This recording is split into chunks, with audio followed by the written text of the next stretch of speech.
Assalamualaikum Ustaz.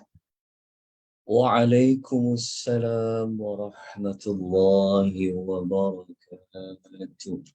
Kak Liza buka majlis dulu ya. Silakan Kak, silakan.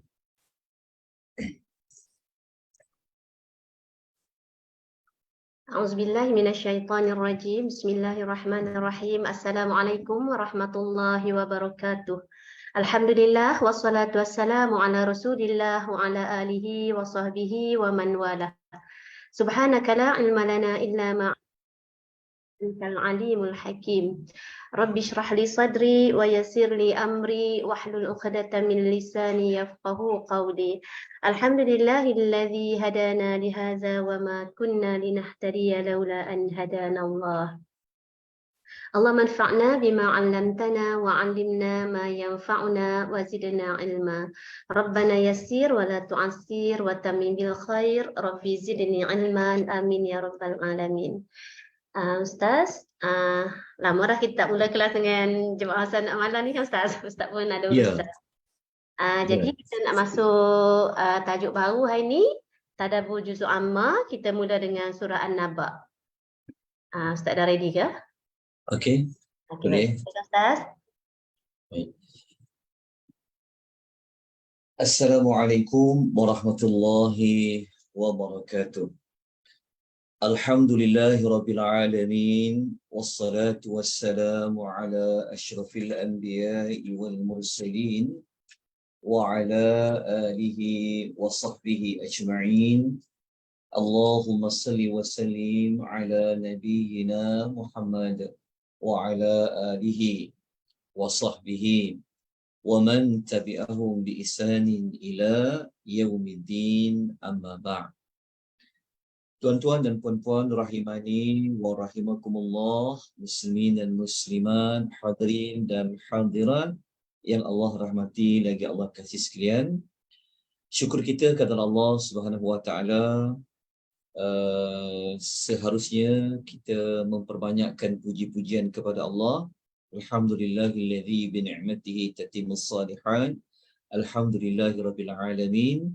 Kerana kita dapat kembali menyambung pengisian salah satu pengisian tadabbur surah-surah Al-Quran adalah pada jadual hari Selasa petang jam 3, alhamdulillah, yang mana kita akan memulakan pengembaraan kita, pembelajaran kita, perjalanan kita memahami ayat-ayat Allah Subhanahu wa taala yang terkandung di dalam juzuk amma ataupun mudah difahami juzuk yang ke-30.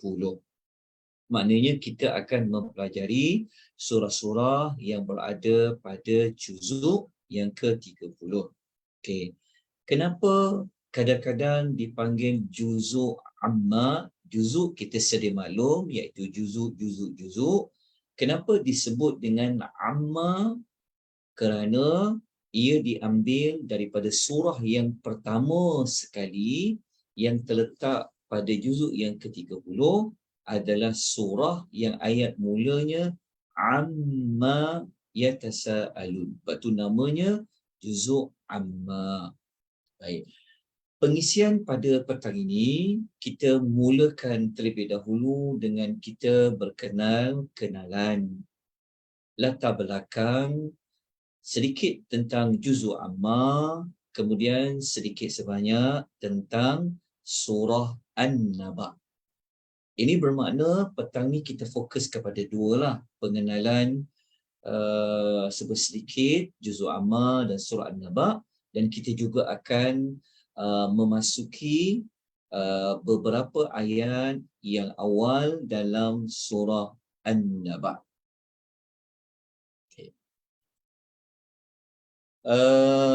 Juzuk amma ataupun juzuk yang ke-30, kalau tuan-tuan cari juzuk 30 ni, ia berada pada muka surat 582. Bermula muka surat 582 sehinggalah muka surat yang terakhir 604. Juzuk Amma ataupun juzuk yang ke-30 ini, ia mengandungi 37 surah kesemuanya. Ada 37 surah yang menduduki pada posisi juzuk yang ke-37. Juzuk yang ke-30. Dari 37 surah tersebut, surah yang dikategorikan sebagai surah yang turun sebelum Nabi SAW berhijrah adalah melibatkan 35 surah. Bermakna ada 35 surah dari 37 juzuk amma ini, surah-surahnya adalah Makkiyatun. Manakala bakinya, iaitu 2 lagi surah, adalah surah Madaniyatun. Surah Madaniyah yang 2 ini adalah surah Al-Bayyinah. Surah Al-Bayyinah yang kita selalu dengar dengan ayatnya lam yakunil ladzina kafaru min ahlil kitab tu. Itu Al-Bayyinah. Dan surah yang kedua yang berbeza, dia bukan surah Makkiyah, adalah surah Idza jaa nasrullahi wal fath. Surah An-Nasr.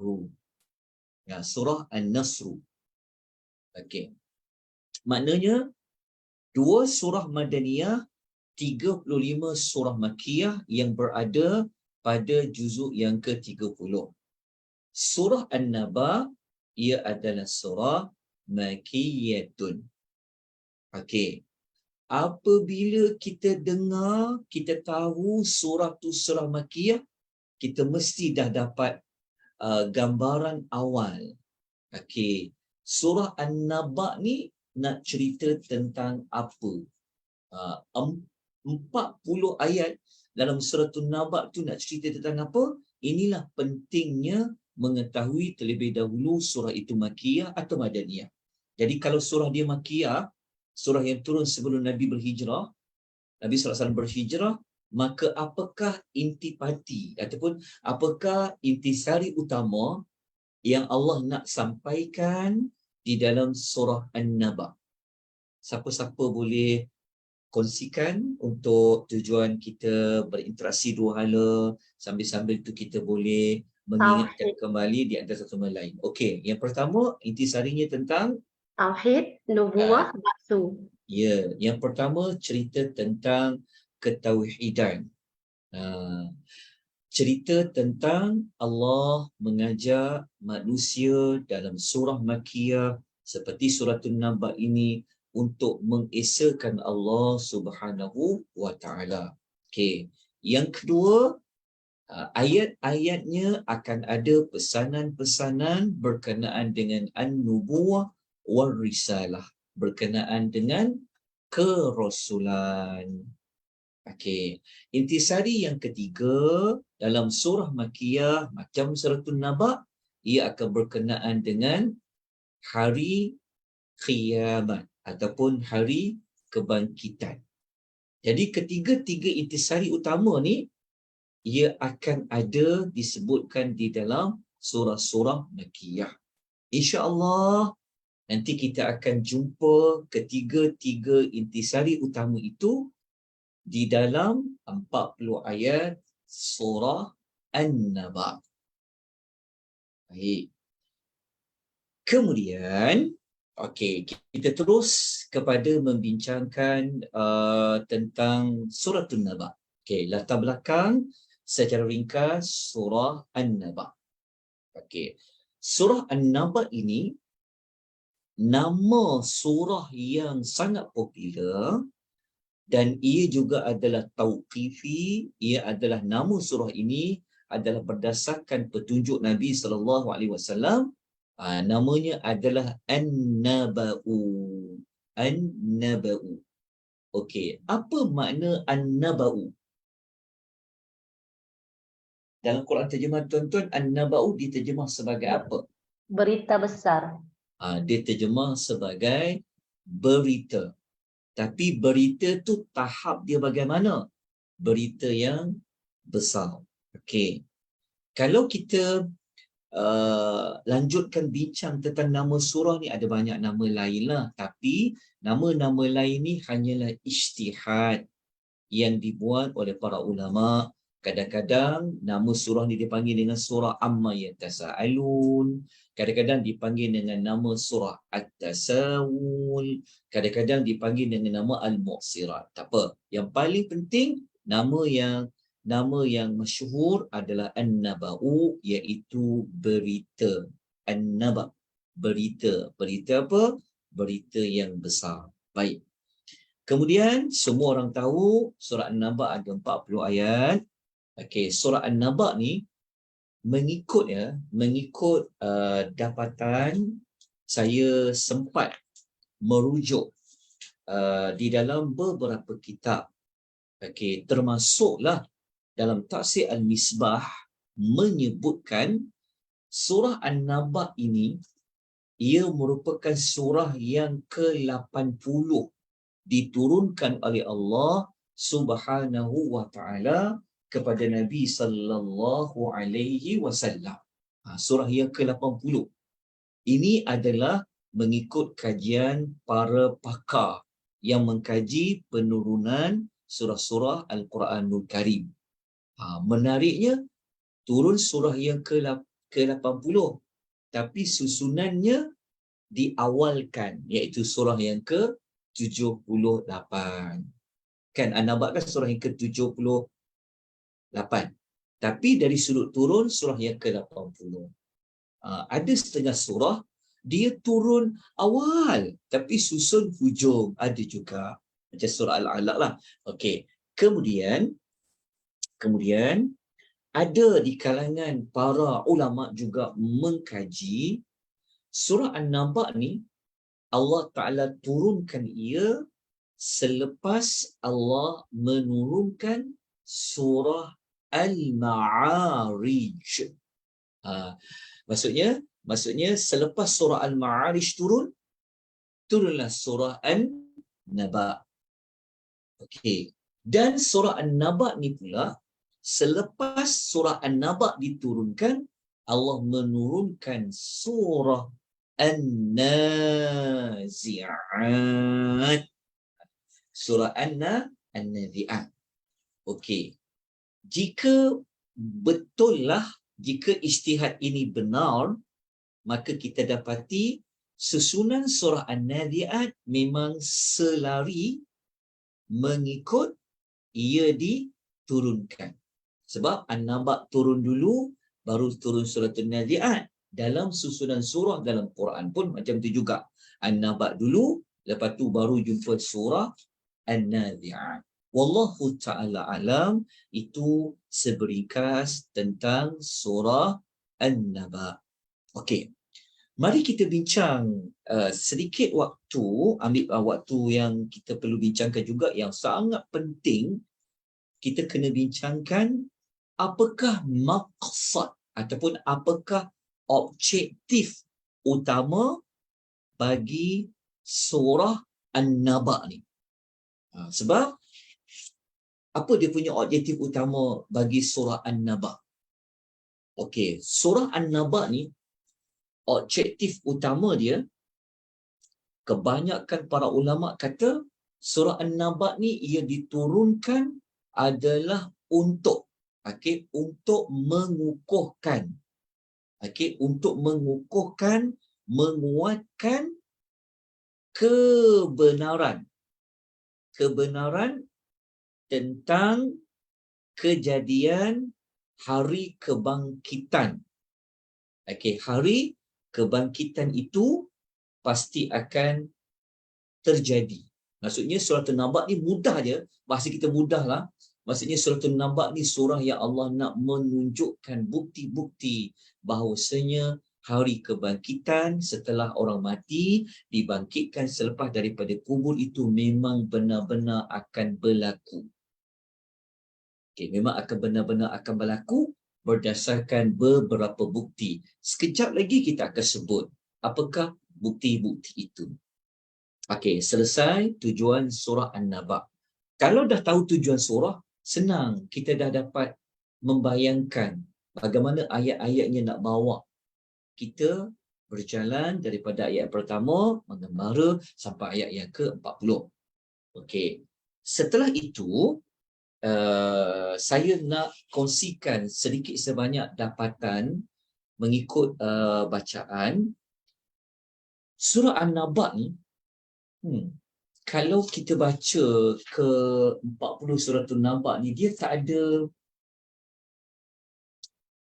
ada satu pun lafaz Allah, lafaz jalalah. Faham tak maksudnya? Dia tak ada perkataan Allah dekat situ. Itu di antara yang menunjuk ciri-ciri surah An-Naba lah. Okey, dia tak ada lafzul jalalah lah. Okey.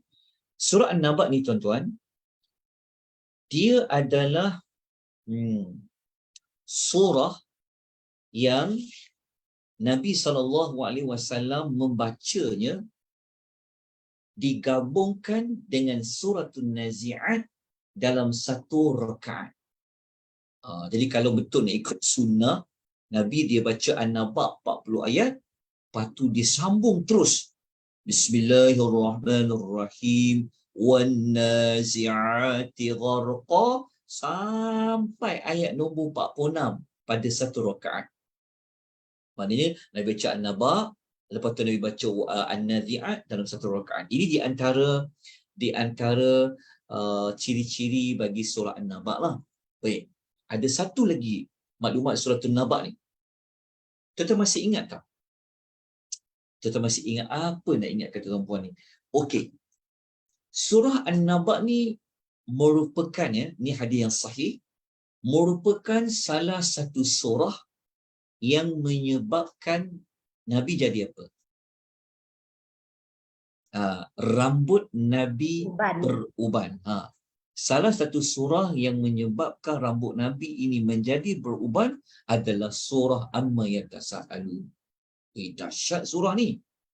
Sampai terkesan kepada rambut Nabi SAW. Macam surah Hud, macam surah apa Al-Waqi'ah, apa gitu. Okey. Kemudian kita nak masuk kepada perbincangan pembahagian segmen ayat dalam surah An-Naba. Okey, cuma tuan-tuan kena salinlah. Tuan-tuan kena catat, saya sebenarnya memang bercadang untuk menyediakan nota. InsyaAllah saya cuba. Okey, sebab surah An-Naba ni jarang kita dengar dikupas secara panjang lebar. Jadi saya perlukan, kita perlu ada nota rujukan lah. Okey. Surah An-Naba ada berapa ayat? Ada kita sebut apa? Ada 40 ayat. Okey, 40 ayat ni kita akan bahagikan ia kepada 5 pembahagian kumpulan-kumpulan ayatnya. Kita akan bagi dia kepada 5. 40 ayat tu kita akan pecahkan kumpulan 1, kumpulan 2, kumpulan 3, kumpulan 4, kumpulan 5. Ada 5 pembahagian. Okey. Bahagian yang pertama adalah melibatkan ayat yang pertama sehingga ayat yang ke-5. Okey, ayat pertama sampai ayat nombor 5. Okey. Kumpulan ayat 1 sampai 5 ni, tuan-tuan nak tulis tentang apa? Apa sinopsis dia? Apa segmentasi dia? Okey, mudah je. Ayat 1 sampai 5 ni sebenarnya adalah adalah persoalan, okey, pertanyaan orang-orang musyrikin tentang An-Naba'ul Azim, tentang An-Naba'il Azim. Jadi 5 ayat pertama mudah je, kita boleh tulis dekat situ persoalan, perbincangan yang dibincangkan oleh orang musyrikin berkenaan dengan berita yang sangat besar. Berita tu apa? Berita tu apa? InsyaAllah nanti kita ceritakan. Apa itu An-Naba'ul Azim? Okey, so orang Arab musyrikin ni kan, mereka macam saling bertanya-tanya. Kau tahu tak? Ada ke? Engkau faham tak? Mereka saling. Mereka bertanya tu sebenarnya bukan bertanya nak dapat jawapan macam mereka nak beriman, tapi mereka nak cari jalan untuk meragui dia. Apa dia yang mereka duk bincang tu? An-Naba'il Azim lah. Apa itu An-Naba'il Azim? Berita yang sangat agung. Sekejap lagi kita akan sebut. Okey. Kumpulan ayat yang kedua adalah bermulanya ayat 6 sampai ayat nombor 16. Ayat 6 sampai ayat nombor 16. Okey. Kumpulan ayat 6 sampai ayat nombor 16 ni, kita tulis kat situ. Okey, berkenaan dengan apa? Segmen ayat tu adalah Allah mengemukakan, ayat mudah je. Bahasa mudahnya adalah macam mana nak tulis? Okey, mudah je macam ni. Dalil-dalil ataupun bukti-bukti. Okey, dalil-dalil ataupun bukti-bukti yang membuktikan, yang menunjukkan bahawasanya An-Naba' Al-Azim, iaitu hari kiamat itu, ia memang boleh berlaku. Ia memang akan terjadi. Okay, itu kumpulan ayat dia. Okey. Penting kita tahu pembahagian, nanti senang nak ikut. Kalau tidak nanti kita bimbang terputus cerita dia. Okey, dah dapat ya? Kumpulan ayat 6 sampai 16. Okey, apa dia?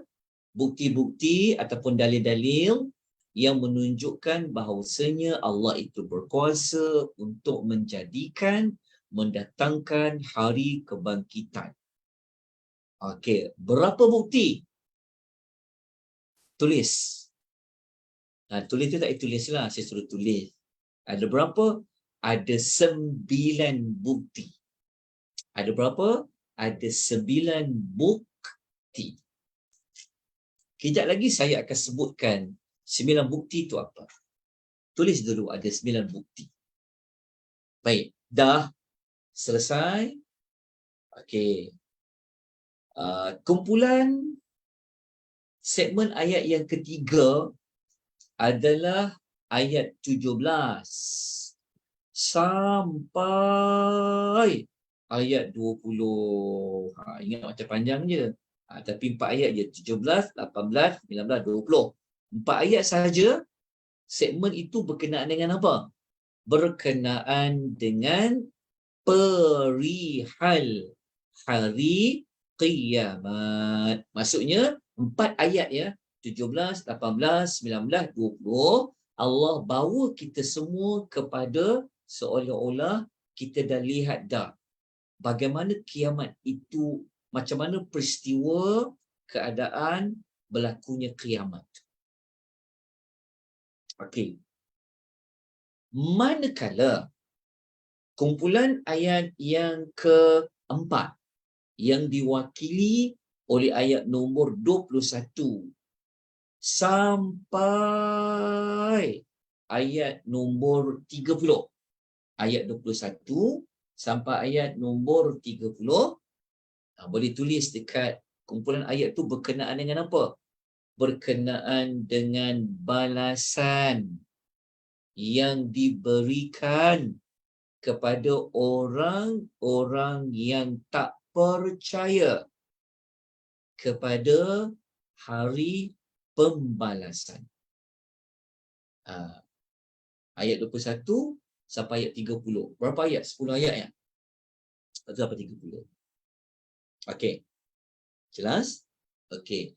Manakala ayat nombor 31 sampai ayat nombor 40, Allah ceritakan pula balasan kepada orang-orang yang beriman terhadap hari kebangkitan.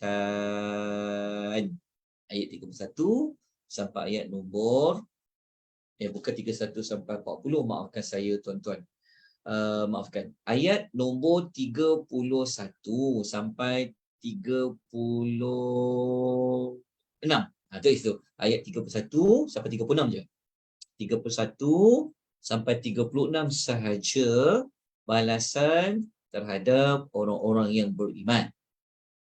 Okey, dah tulis dah? Saya tuliskan. Okey, ayat yang bakinya iaitu ayat 37, 38, 39 dan ayat 40 adalah apa? Berkenaan dengan apa? Tuan boleh tulis dekat situ. Berkenaan dengan ni.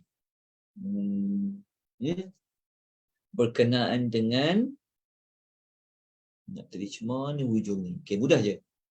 Berkenaan dengan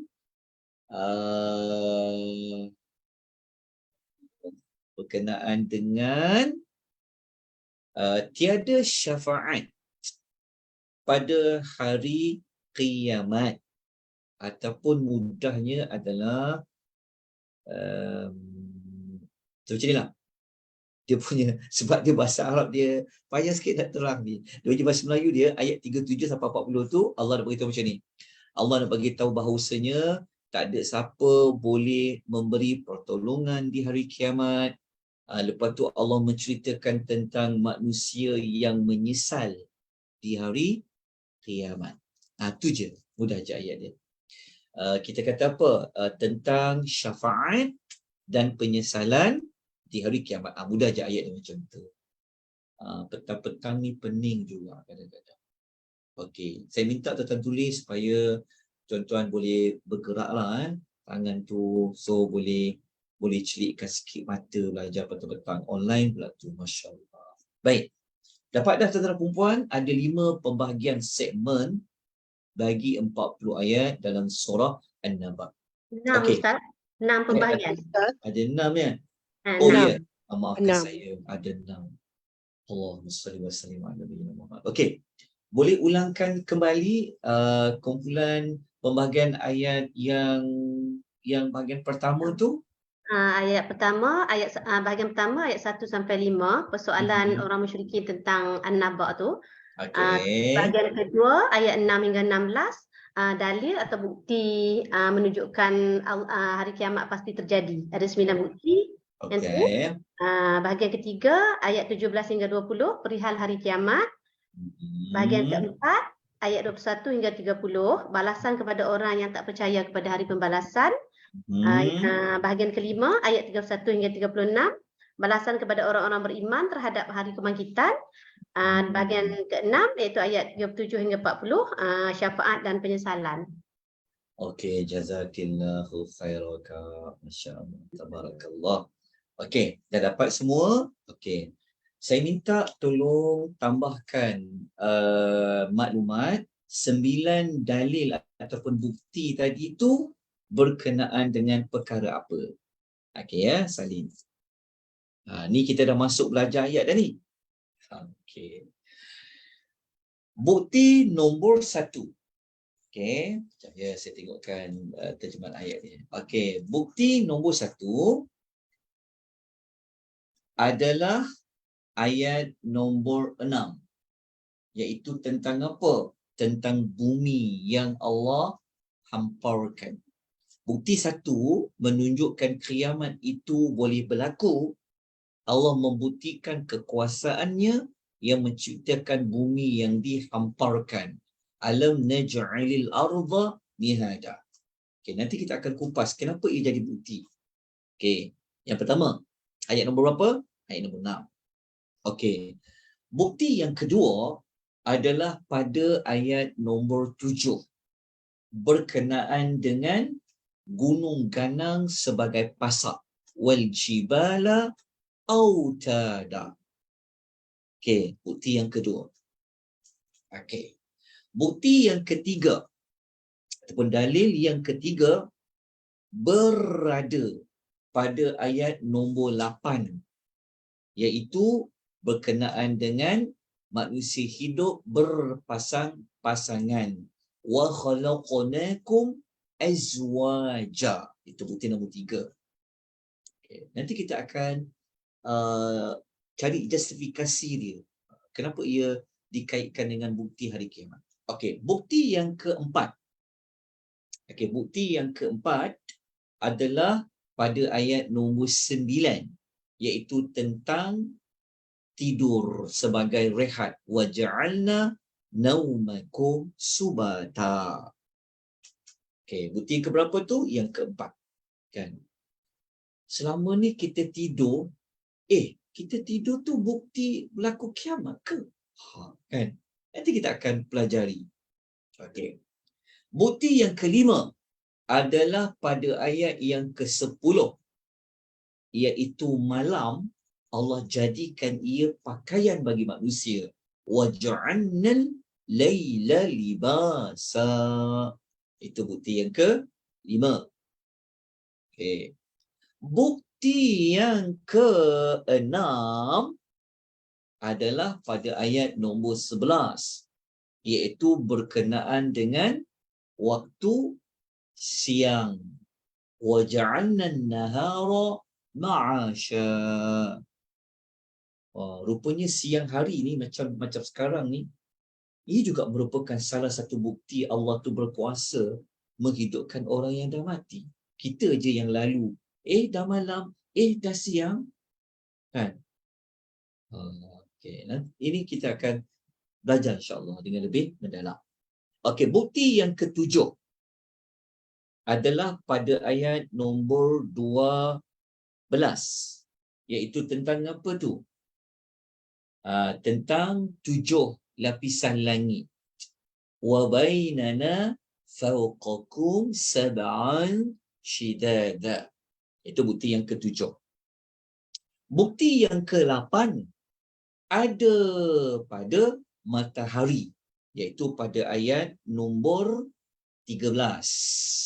Wa ja'alna sirajan wahhaja. Okey. Bukti yang ke-9 adalah pada ayat nombor berapa? 14, 15, 16. 3 ayat tu sebenarnya ia menjadi bukti yang ke-9. Berkenaan dengan apa tu? Berkenaan dengan apa? Berkenaan dengan awan. Al-mu'sirati.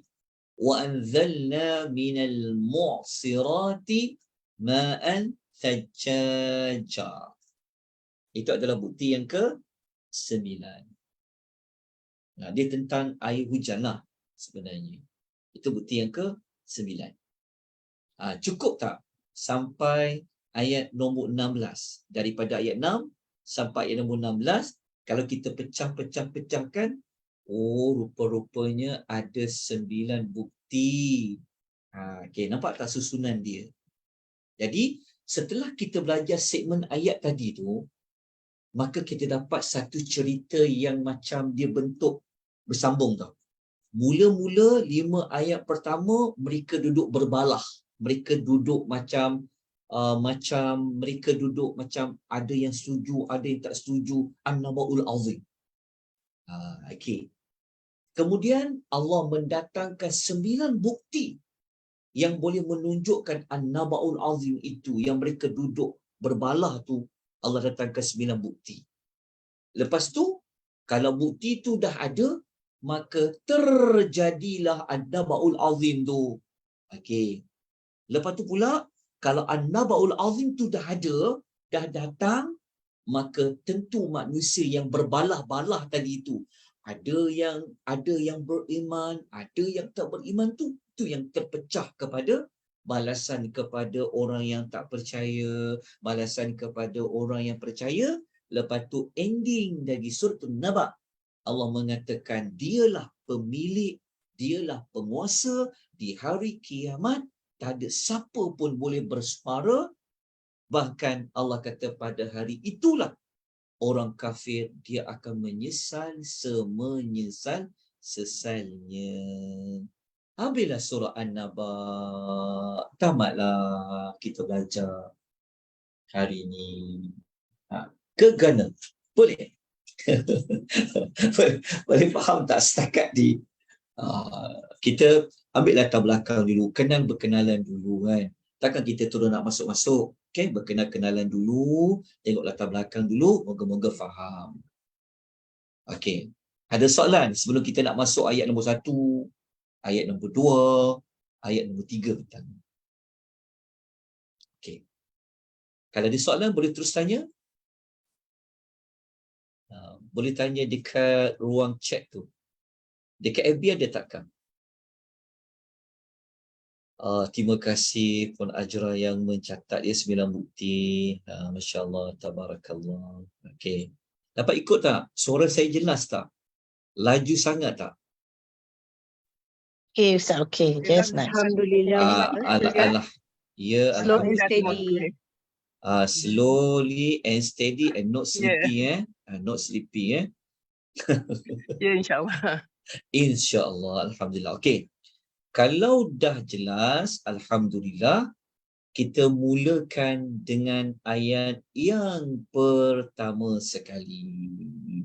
Okey. Ayat pertama ni Allah Subhanahu wa taala berfirman, A'udzubillahi minasyaitonirrajim.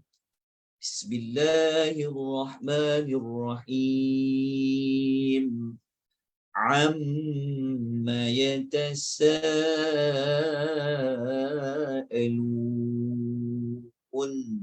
Itu ayat pertama. Okey. Amma dia adalah bentuk persoalannya tentang apakah. Dia sebenarnya Allah shortcut tau. Dia sebenarnya amma tu dia ada dua part. Dia sebenarnya dia daripada dua ni. Dia daripada huruf ain dengan nun. Ain. Lepas tu ma tu mim alif. Kan sepatutnya ain dengan ma. Jadi apabila digabungkan nak mudahkan sebut, dia terus masuk amma. Okey. Amma ni dia adalah persoalan. Allah bagi tahu kepada Nabi SAW, Allah ceritakan orang Arab musyrikin ni mereka sedang buat apa tahu? Tentang apakah yatasaalun, mereka saling bertanya-tanya. Yatasaalun tu itu adalah fa'lul mudhari', adalah kata kerja sekarang present tense yang menunjukkan kepada yatasaalun tu mereka sering yatasaalun. Mereka duk saling tanya. Okey. Jadi Allah Taala memberitahu kepada Nabi perihal keadaan orang Arab musyrikin yang sering bertanya-tanya. Okay. Tapi ayat 1 ni Allah tak sebut lagi bertanya-tanya tentang apa. Allah cerita umum dulu. Allah cerita umum bahawa orang Arab musyrikin ni antara topik yang mereka duk bincang apa? Mereka duk macam tanya-tanyalah, bertanya-tanya. Awak tahu tak beginilah. Okey. Tentang apa? Nanti kita akan jumpa pada ayat yang kedua. Okey. Namun sebelum kita masuk kepada ayat yang kedua, izinkan saya menerangkan apakah hikmah Allah menyebut tentang persoalan itu. Sekejap ya.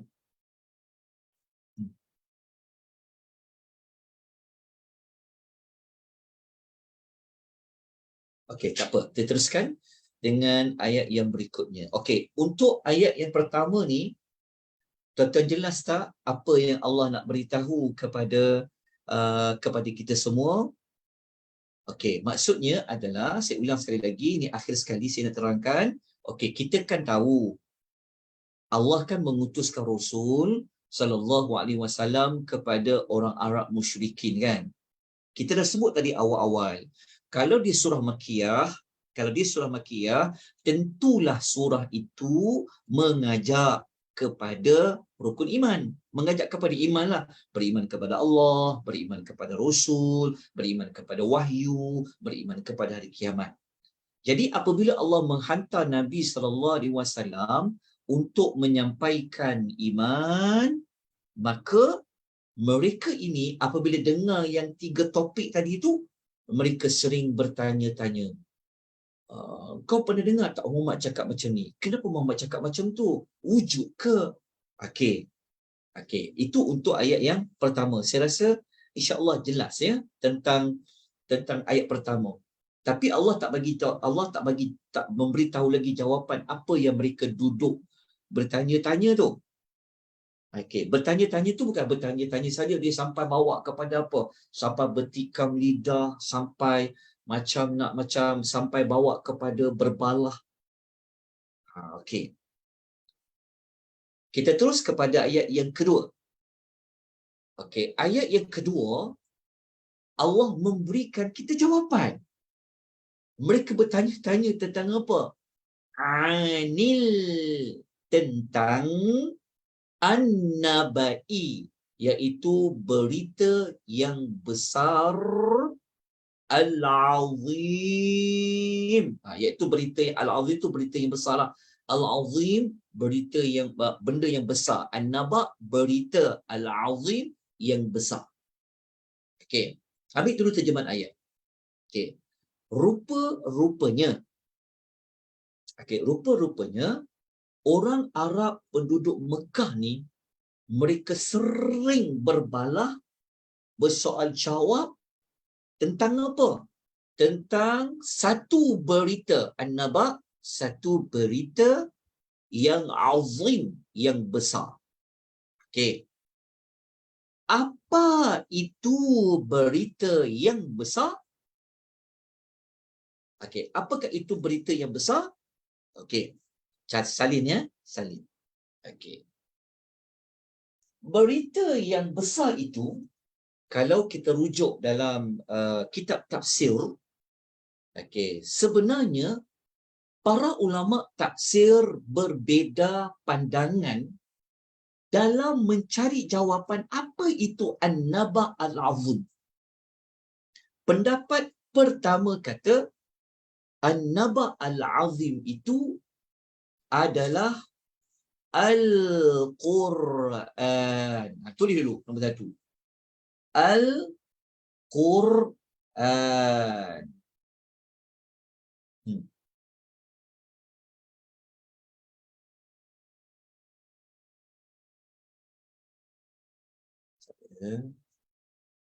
Adalah tentang Al-Quran. Okey dah.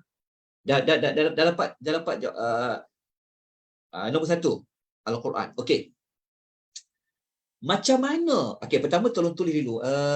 Siapa ulama tafsir yang kata an-naba al-azim itu adalah Quran? Kita tulis di situ. Pendapat Mujahid. Pendapat seorang tabi'in namanya Mujahid. Dah tulis. Okey. Pendapat pertama ni kata an-naba al-azim pada ayat yang kedua tu adalah Quran. Dia ada dalil tau. Dia bukan pendapat tu saja teka-teka an-naba al-azim, tak ada. Ni para ulama tafsir tabi'in ni, Mujahid. Okey, dalil dia apa tau? Dalil dia, okey, tuan-tuan kena tulis dalil dia. Okey, tuan-tuan rujuk surah Sad, surah Sad, ayat 67 dengan ayat nombor 68. Surah Sad, ayat 67 dengan ayat nombor 68. Okey, nanti tulis dekat ruangan chat tu terjemahan ayat dia. Tuan-tuan tahu tak, pada surah Sad, ayat 67, Allah ada menyebut tentang azim tau. Naba'ul azim tau. Surah Sad. Allah kata apa? Qul huwa naba'un azim. Antum anhu mu'ridun. Dalam surah Sad ayat 67, ia merujuk kepada Quran. Naba'un azim. Jumpa tak? Cari, tulis kat situ. Okey, jumpa ya. Okey. Jadi, kalau dalam surah Sad ada kalimah naba'un azim merujuk kepada Quran, ayat 2 pun naba'al azim juga adalah Quran. Okey. Pendapat kedua kata. Okey. Pendapat kedua pula kata, An-Naba' al-Azim yang orang Arab musyrikin duduk berbalah tadi tu adalah apa? Adalah sekejap dekat ia, sekejap.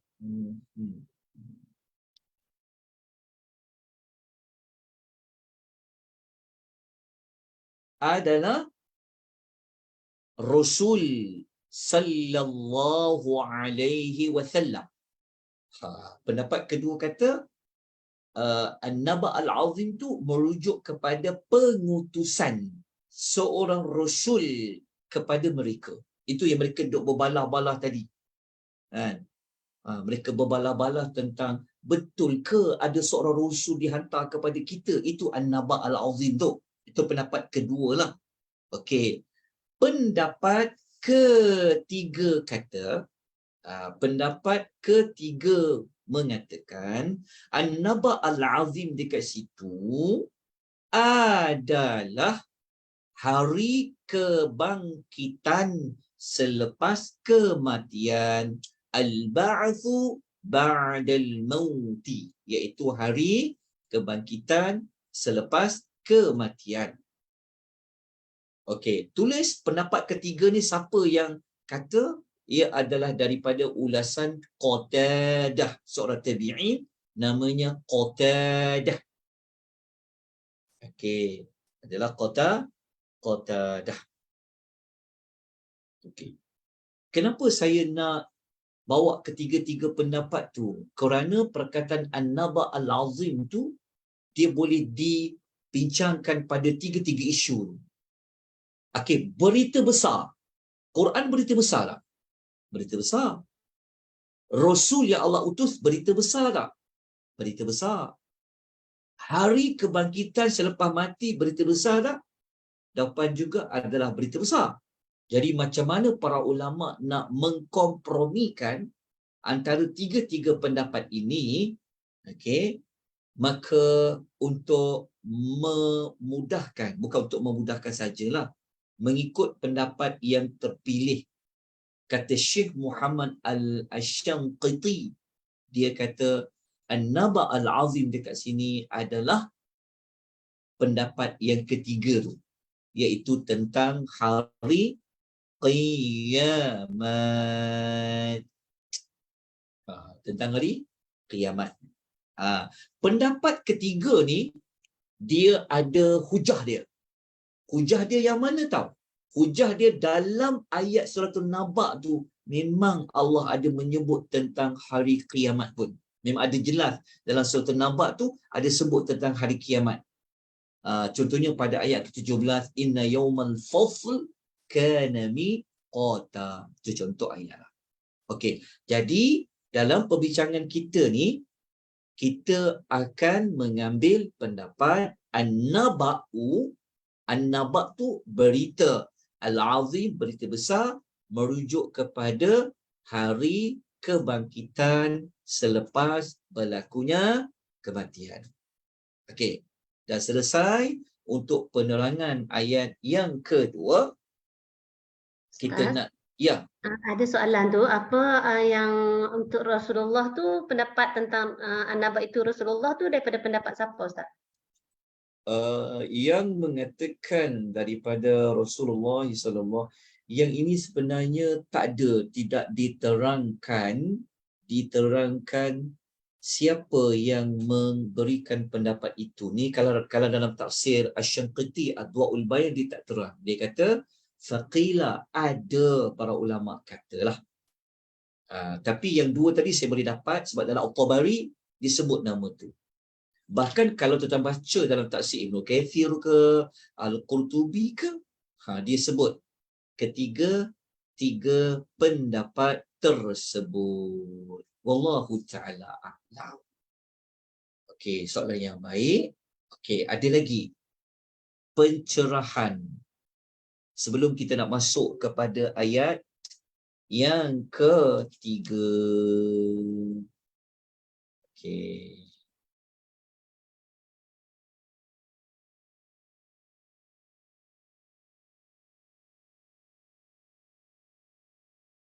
Okey dah. Ayat ketiga ya. Okey, boleh bacakan ayat ketiga? A'udzubillahi minasyaitonirrajim. Alladzi hum fihi mukhtalifun. Terjemahan ayatnya, Yang mereka ragu-ragu dan saling berselisih mengenainya. okey, yang mereka ragu-ragu dan mereka sering berselisih faham tentang An-Naba Al-Azim tadi itu. Jadi dalam ramai-ramai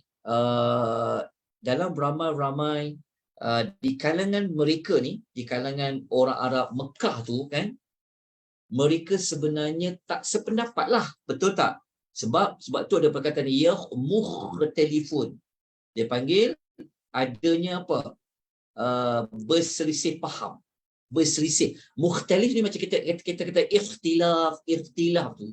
Maksud dia, penduduk Mekah ni, ketika mana mereka mendengar Nabi menyebut tentang hari kiamat ini wujud, itu yang membawa mereka saling yatasaalun.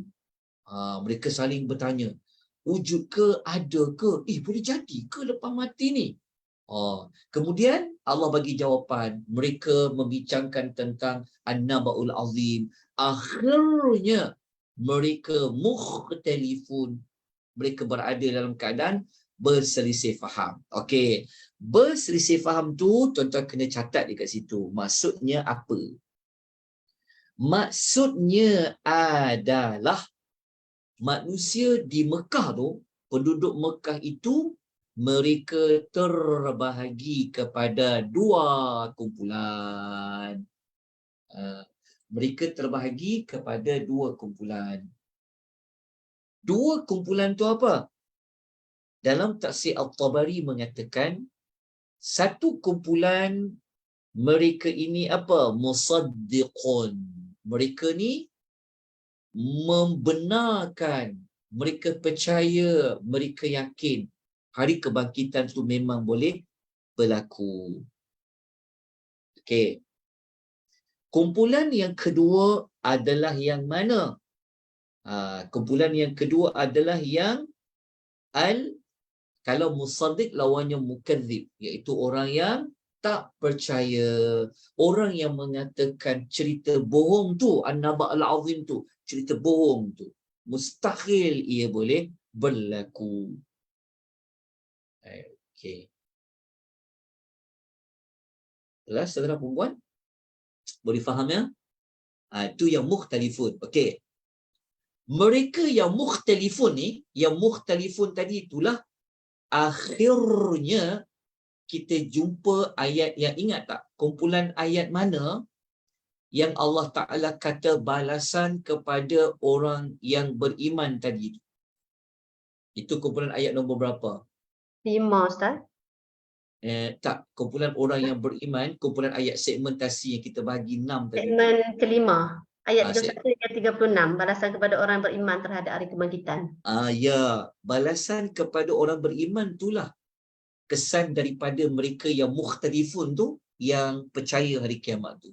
Jadi satu puak lagi yang menolak keras-keras hari kiamat, hari-hari kebangkitan tu, mereka ini Allah terangkan apa balasan nak bagi dekat mereka ni, iaitu pada kumpulan ayat nombor berapa tadi kita belajar? Keempat Ustaz. Ayat 21 hingga 30. Ayat 21 sampai 30. Nampak dah dia punya link dia. Okey. Mukhtalifun. Okey. Dah boleh faham tentang ayat nombor 3? Saya nak gunakan pendekatan tadabbur secara ringkas insya-Allah. Perlahan-lahan kita belajar. Okey, dah jelas? Okey. Ada waktu lagi ni. 5 minit. Kalau ada tanya soalan, boleh bertanya soalan.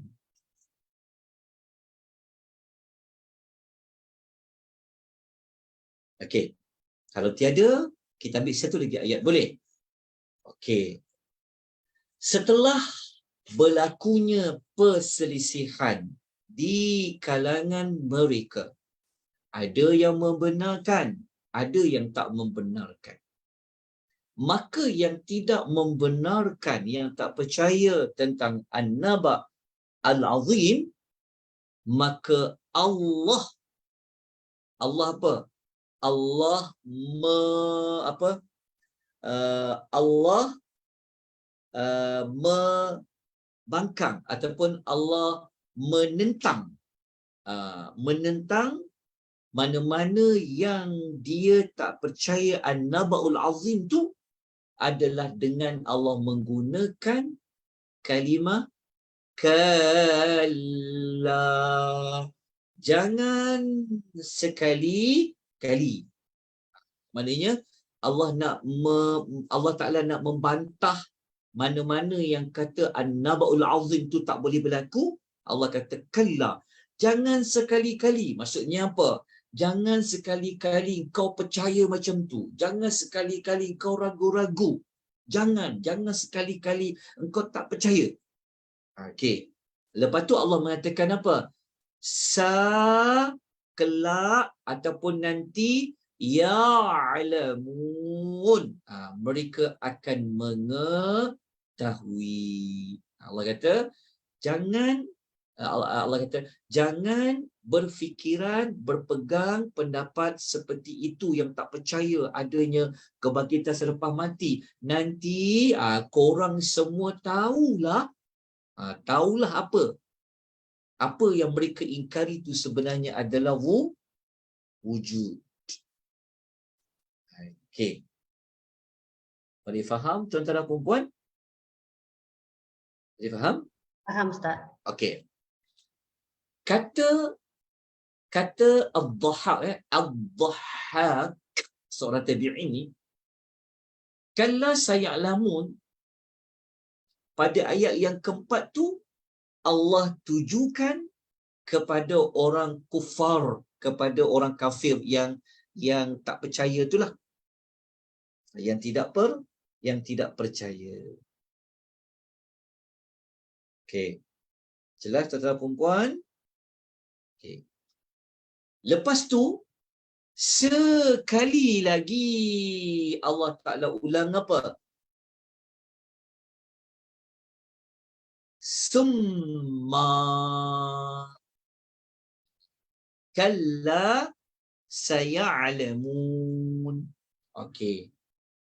Ayat nombor 5 kita jumpa sekali lagi perkataan apa? Kalla saya'lamun. Cuma kita jumpa ada penambahan, bukan penambahan lah, maksudnya ada perbezaan Allah guna perkataan apa sebelum kalla. Allah guna Allah gunakan summa. Summa dekat situ fungsinya untuk macam fungsinya adalah untuk litakkid, adalah untuk menguatkan lagi penentangan terhadap mana-mana yang tak percaya An-Naba' Al-Azim tu.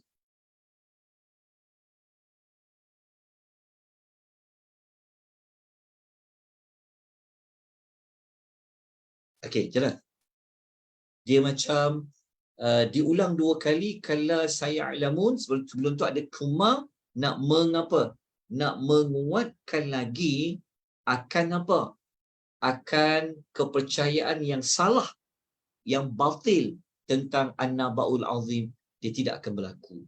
Okey, jelah dah setakat ni tuan-tuan dan puan-puan. Jadi semua kat situ fungsinya untuk apa? Adalah untuk mengapa? Menegaskan. Untuk mengukuhkan, menguatkan penerangan ayat nombor 5. Okey, itu pendapat pertama. Okey, tuan-tuan kena tulis. Pendapat kedua kata macam ni. Ayat nombor 5 tu, Allah nak sasarkan kepada orang Islam. Tulis kat di situ. Nanti saya akan terangkan macam mana kepada orang Islam tu. Okey, ayat yang kelima tu, Allah nak sasarkan kepada orang Islam yang beriman tentang An-Naba'ul Azim. Okey, jadi summa kalla saya'lamun tu Allah nak tujukan kepada kumpulan yang beriman, manakala ayat nombor 4 sebab dia dekat dengan ayat nombor 3 tu, maka ia disasarkan juga kepada orang kafir. Jadi, ingat tak tadi kita kata mukhtalifun tu kan terbagi kepada 2 kan? Ada yang beriman, ada yang tak beriman tentang Naba'ul Azim. Jadi Allah Ta'ala nak mengukuhkan Naba'ul Azim ni memang akan berlaku, maka Allah gunakan teknik yang pertama untuk menentang, untuk membantah yang tak percaya tadi. Soalannya Tuhan kata apa? Jangan sekali-kali duk fikir macam tu. Nanti korang tahulah benda tu akan ada. Tapi kalau ayat nombor 5,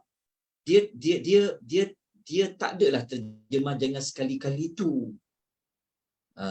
Dia ayat nombor 5 ni soalnya dia nak memberitahu, menguatkan lagi kepada orang beriman, ya, korang memang beriman Naba'ul Azim tu ada. Nanti korang juga akan mengetahuinya ianya ada. Maksudnya macam tu. Okey. Yang ini saya kata yang kedua tadi adalah pendapat Ad-Dhahhak dalam tafsir Tabari. Pendapat pertama kata dua-dua ayat tu, ayat 4, ayat 5, dua-dua tu digunakan untuk menentang, membantah kumpulan yang tak percaya Naba'ul Azim. Okey, dah habis dah. Ayat keempat dan ayat yang kelima. Pehe ke dok pehe ni? Faham Ustaz, insyaAllah. InsyaAllah faham Ustaz. Ada apa-apa nak tanya?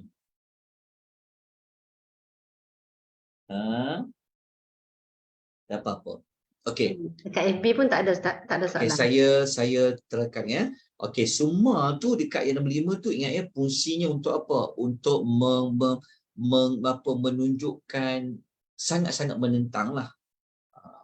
Ayat Maksudnya, dia salah satu huruf taukid ke Ustaz? dia fungsinya macam itulah. Fungsinya adalah untuk memberikan penekanan lah. Dia macam, dia sama konsep dia macam dalam surah At-Takatsur. Kan surah At-Takatsur kan?